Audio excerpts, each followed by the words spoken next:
بسم اللہ الرحمن الرحیم۔ آج کے دور میں لوگ مشہور ہونے کے لیے دن رات محنت کرتے ہیں، سیلفیاں لیتے ہیں، ویڈیوز بناتے ہیں، لائکس دیکھتے ہیں، مگر ذرا سوچئے، ایک شخص ایسا بھی تھا جس کے پاس نہ کیمرہ تھا، نہ انسٹاگرام تھا، نہ یوٹیوب تھا، نہ ہی کوئی سوشل میڈیا کا کوئی ایسا چینل تھا، پھر بھی آج ہزاروں سال بعد دنیا اسے سکندر اعظم کے نام سے جانتی ہے۔ آخر کیوں؟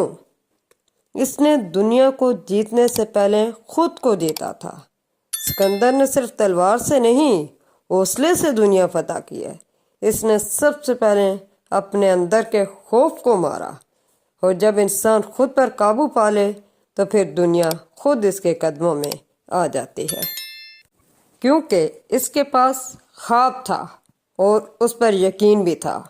آج ہم چھوٹے خواب دیکھ کر ڈر جاتے ہیں، اور وہ ایک شخص ایک ایسا خواب دیکھتا ہے جو پوری زمین جتنا بڑا تھا، کیونکہ اس نے شہرت کے لیے نہیں، مقصد کے لیے سفر کیا۔ سکندر اعظم کو شہرت نہیں چاہیے تھی، اسے جیت چاہیے تھی۔ وہ اپنی تصویر نہیں، اپنا کردار دنیا میں چھوڑنا چاہتا تھا، اس لیے اس کا نام کتابوں میں آج بھی موجود ہے۔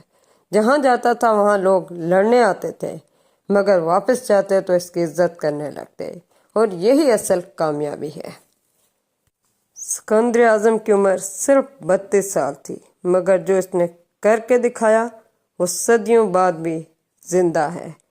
کہتے ہیں کچھ لوگ دنیا چھوڑ جاتے ہیں اور کچھ لوگ دنیا بدل دیتے ہیں، سکندر اعظم انہی میں سے ایک تھا۔ منزل سے آگے بڑھ کر منزل تلاش کر، مل جائے تجھ کو دریا تو سمندر تلاش کر۔